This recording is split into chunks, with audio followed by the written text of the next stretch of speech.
The ancient Greek philosopher Plutarch once wrote of the ship of Theseus. It's a story in which a wooden plank rots on a massive boat and it's immediately replaced.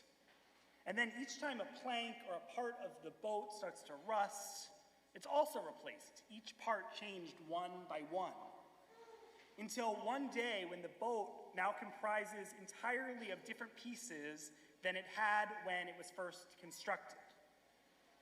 And a question is raised, is this current ship with all new wood and all new pieces, is it still the ship of Theseus, or is it an entirely different ship? I like Jerry Seinfeld's joke about sports teams that kind of follows this same paradox. He says, your favorite baseball team, it's different players every year. So when you root for your team, you're basically rooting for clothing. When you get right down to it, we're all screaming about laundry. I'm not going to do a Seinfeld impression. The paradox extends to almost every part of our world and our lives. Take our own human bodies, for example. Our bodies are continuously regenerating cells. It's been calculated that about every 7 years, we consist of completely different bodies than we once had. So after 7 years, are we the same people? We know the world is constantly changing around us, but also our interpretation is changing as well. We're constantly evaluating and reevaluating the world based on new information and new experiences.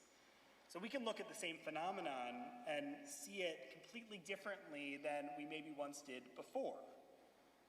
So is it the same, or is it completely new? This ship of Theseus paradox, it's a paradox because, well, both parts can be true. We do change radically through our lives, almost completely. Some of us might be embarrassed if we met a much younger version of ourselves walking down the street, or we might have a lot of advice to give to that person. But we also have an identity. We're known by a name that does not change. And as Jews, we're part of a covenant with God which remains eternal even through everything. Hannah Senish once wrote that despite change in the world, she prayed for the things that would never end. The sand of the sea, the rustle of the waters, the lightning of the heavens, and our prayers. So the boat changes material, but there is still a boat. We seek stability and certainty, and yet we always feel a deep sense of a world that is changing around us. In this week's Parsha, it's all about rigidity and change, about a desire to ossify the past, and the variety of ways in which we confront the fact that we are always in flux. After the intense moment of revelation at Mount Sinai, the Israelites are somehow still reluctant to follow Moses through the wilderness. And now he's abandoned them temporarily to spend 40 days on Mount Sinai to receive the full extent of the law, the 2 tablets containing the 10 Commandments. And when Moses is late to returning to the Israelites, or at least later than they expected, they approach Aaron concerned about the apparent disappearance and perhaps the death of their leader. They declare, "Come, make for us a God who shall go before us. For that fellow Moses, the man who brought us out of the land of Egypt, we do not know what has happened to him." The fears and the uncertainty of the Israelites, it's palpable. It's a motif in the book of Exodus this far, a resistance to walk into the unknown. Sure, slavery, it's not ideal, but at least we know we're not lost in a disorienting desert. Because the desert is the ship of Theseus to the extreme. Each time you turn around, the sand has shifted a different way. It's impossible to not continuously lose your way and lose yourself. But it's their response, though, the desire to build a golden calf, which is most interesting and most threatening. In response to the uncertainty of Moshe's fate, of their rapidly changing situation, they ask to build a solid idol. It's built of one singular material, of gold, that's forcibly stripped from the women and the children. We should say parenthetically that it seems that the rush to idolatry, to preserve the past at all costs, it always seems to come at the cost and with violence to those who are most marginalized. So they'll melt this gold into one substance and build a calf who will serve as their leader in place of Moshe. And ironically, we know that during this process of building the golden calf, Moses is carrying the 10 Commandments, one of which expressly forbids idolatry in the forming of this very kind of idol. Idolatry becomes then, and I think remains, one of Judaism's primary sins. And that's because idolatry doesn't just risk replicating or replacing God, but it removes divinity from the world entirely. In his forthcoming book, Rabbi Greenberg teaches that idolatry is so harmful because it takes something manufactured and generated by humans and it absolutizes it. The kind of finite human artifact, he explains, simply cannot sustain the affinity of life and of God. No human creation, no finite force can sustain life because it simply does not have space for the infinite complexity of God and of us. And Greenberg concludes that idolatry is the religion of death. The 19th century sage, the Beit Yaakov, teaches that anything can become an idol if the form of an object becomes more important than the idea that it expresses. And in this way, anything that we ossify, anything that we allow to remain stuck in time, any orthodoxies that we are unwilling to reconsider when new facts arise, well, they're idols too. And the Beit Yaakov most provocatively teaches that even Jewish rituals and even the commandments themselves can become idols if their form becomes more important than their meaning. We spoke about this danger a little bit last week of religious fundamentalism. That in reading the concept of sanctity of life so narrowly, it actually freezes the concept and misunderstands what it means to see people in their fullness and in their life course. Put another way, one of the dangers of this conservative Christian legal movement is that the originalist orientation, it creates idols out of the values that are most sacred to our society, the values that must continue to breathe. And in Jewish life, we're always at risk of trying to freeze our observances and our theologies too, fearful that the planks of our ships are slowly going to change out and we might lose ourselves and our tradition altogether. Now, the impulse, it's not always bad. It's not always undesirable. I just saw a production of Fiddler on the Roof last week, so I know tradition and solidified rituals, they ground us in the midst of inevitable change all around us. I love that during the early months of the pandemic, when everything else was canceled, our Jewish calendar continued to keep the time, that the prayers were still said in their time. Even if the venue of the Zoom room was radically new, the calendar stayed the same. But we know that too often rigidity transcends respect for tradition, and it becomes an idol. It seems that people will prefer the known present, whatever it is, to an unknown future. This is why the Israelites will later romanticize the onions and the leeks that they ate in bondage in Egypt. And when God and Moses see what the Israelites have done, building this golden calf, God calls them an am kishe oref, a stiff-necked people.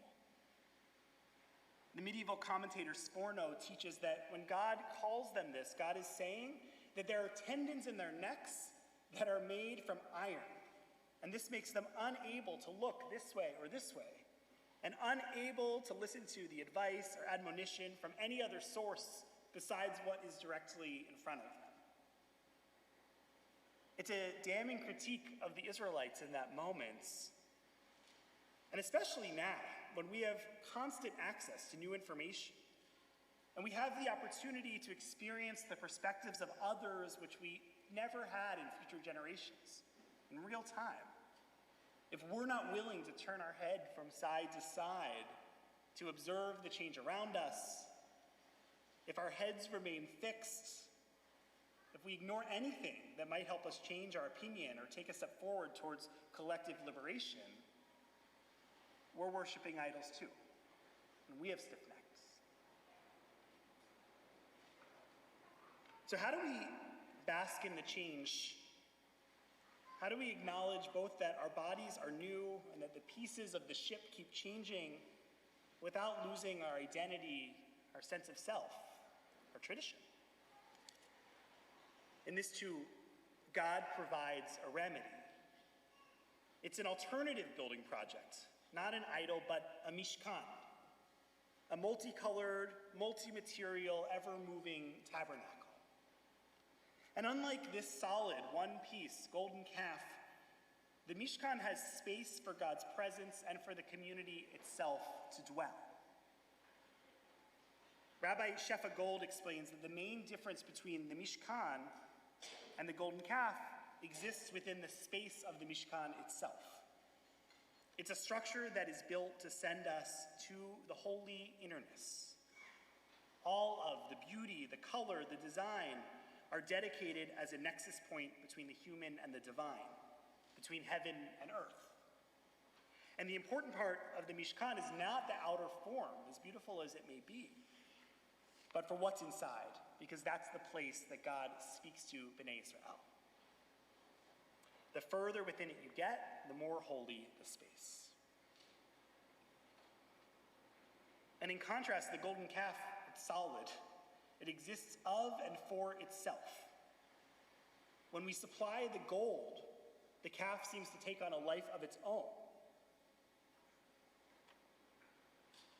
But the Mishkan is the cure for the calf. It too is made in part of gold, but only in part. And it's spacious, so that what is most sacred in the Mishkan is not the items itself, but what happens inside. And most important, the Mishkan moves with Israel. It doesn't keep Israel stuck in one geographic space or one spiritual location. It travels and it continues to grow with the community.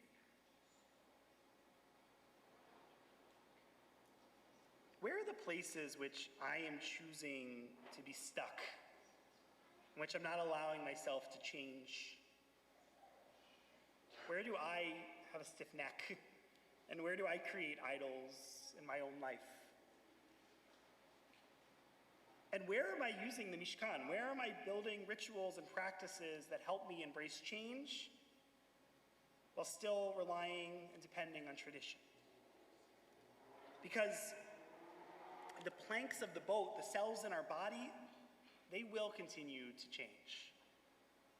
The Israelites will continue to wander through the desert, facing a new landscape at each turn.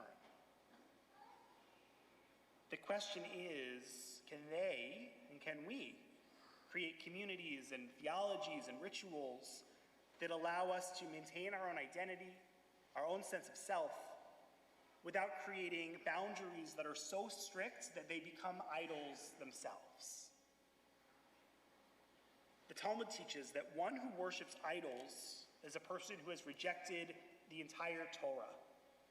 And conversely, anyone who rejects idols has accepted the entire Torah. Why is it that this commandment is elevated in a way seemingly above all the rest? It's because none of us are perfect. Each of us is on a journey to be more caring, more ethical.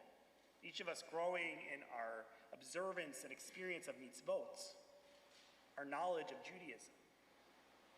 But the rabbis understand that a person who maintains a stiff neck, who is not open to change, the person who does not let the planks of the ship continue to change, that's a person who will no longer continue to grow.